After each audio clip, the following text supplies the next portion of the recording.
While the tribal life holds its charm, Tripura also had a vibrant royalty, which has left behind fine examples of architecture. I'm on my way to one such palace, which lies in the middle of a lake.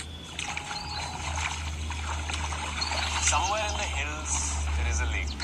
And on that lake, there is a little boat.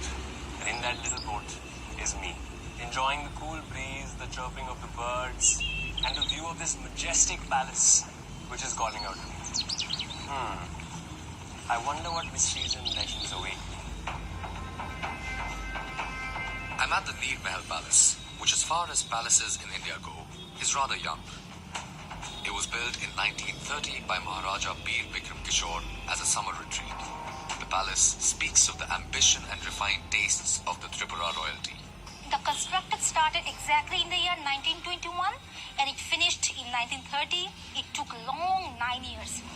To know more, I meet Ashtamika, a research scholar at Tripura University.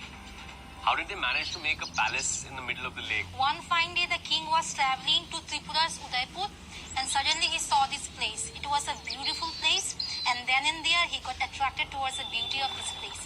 And he decided to build a monument for himself. At that time, the whole area was not like this. The topography of this place was kind of a different. He brought a sluice gate to stop the flowing of the river Kachigang to the Gomati, and also built a dam, a big dam, so that the flowage of a river can be stopped. And then gradually the water may be stagnant, and slowly but surely there will be a water body, a big water body.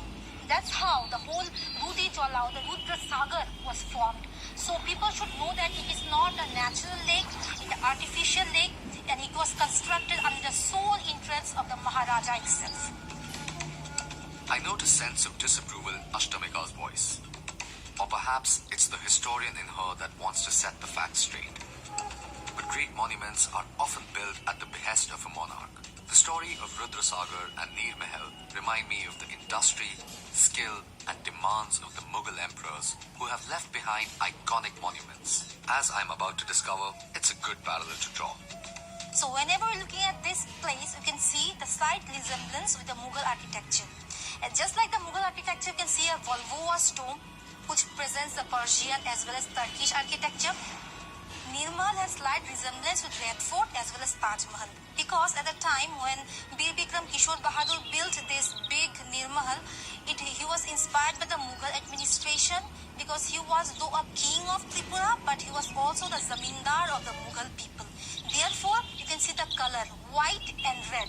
White resemblance purity and red resemblance danger. It's not just the beauty which meets the eye, but it's actually the thought behind the design, which is such a perfect amalgamation of so many different cultures. The palace has been so beautifully made, and the best part is it's naturally cooled. Firstly, it's the cooling effect of the marble, and then the architecture is such that it has great ventilation. But I think my favorite part is the winding staircase, which leads up to the terrace, which, by the way, has a great view of the lake. The palace has 24 rooms. Some were designated special, and those were only for the king and the chief queen.